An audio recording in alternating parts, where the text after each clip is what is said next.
Good morning, and welcome to our final week of Getting Out of Our Own Way 8-week program. So, let's close our eyes and see where we are and what we're feeling today. As you can see, there is a little bit of a smile on my face. There's joy here today, and there's lightness, and there's like a whimsical kind of quality to my voice. There isn't this like assertive aggressiveness that sometimes I come with. There's gentleness. So that's what's here today. What's true for you today? What do you bring to the table? So I want you to pull out all the stops. We're at week 8 and our final week of this journey. And I have 2 different things that I want to talk to you about. In fact, I just created a video while on my hike and more came to me. So here we are in my car and I'm starting over again so that I can speak to both of these things. One of these things being that I began my hike today feeling really, really stifled and focusing on the things in my life that were wrong. And there was this very much a robotic feeling in my body, which I realize has been there a lot recently. This is a really big aha moment for me. So being in the first trimester of my pregnancy, for those of you that have been pregnant before, there is so much sensation that comes up in pregnancy, so much discomfort, so much repulsion, so much like insatiable craving, and it really spotlights the way that I try and move away from discomforts in my life. And I'm sure not unlike most of us. Something feels uncomfortable and we do what we can to shift that. And there's such a wisdom quality to that. And there's such a neurotic quality to that as well.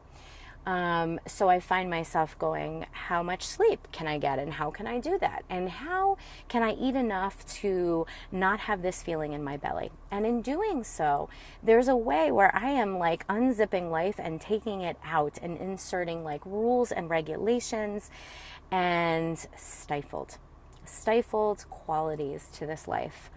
And so what is the antidote to this? So as I got on the trail this morning with this real stifled feeling in my body, I turned my music on really loud, and it was Andy Grammer for those of you that are interested. And I just started dancing. I looked around first, and I started dancing and moving my body, and I was like, this is life right here in my body. This is like fluidity and movement. And I know this sounds a little airy-fairy, but there was like source, there was God, this is what life feels like. Not like, how do I stop this and how do I stop that? It's very square.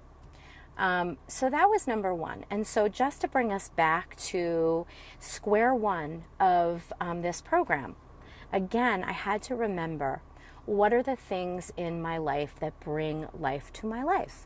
And for me, going back to that 2-week program, for me it's dancing, it's singing, it's having music really loud in my ears, and it's being with friends. So the first part of this is go back to square one. Remind yourself, what do I have in my life that makes me feel alive? You know what that feeling feels like. It's the feeling on the beach when you take a deep breath, or excitement for the next thing that you're going to do. You know this feeling in your life, even if it hasn't been there in a while. So go back, write down 4 things, and then put them on your calendar. And what I want to ask that everybody do, I'm going to be tough this time, is post it on our Facebook wall, and then create a calendar for yourself and stick to it. That's what I'm going to do.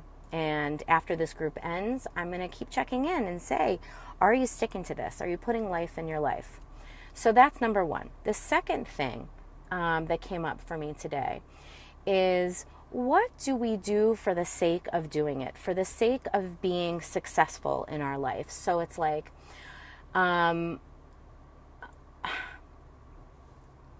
okay, so I found the words. It's like, are we only doing the things in our life that it takes to live a successful life, whatever that is, to put food on the table, to get a paycheck at the end of the work week? Or are we fitting in time to nourish ourselves, right? So only the bare minimums, or taking the time to find a smile, to find our heart, our core, our home. So that would mean that I'm making time for dance. I'm making time for family or whatever it is that gives me nourishment. I'm making time for laughter. And the truth is that I realized over the last couple of weeks is I'm only doing the bare minimum. I'm only doing the things that keep my life running.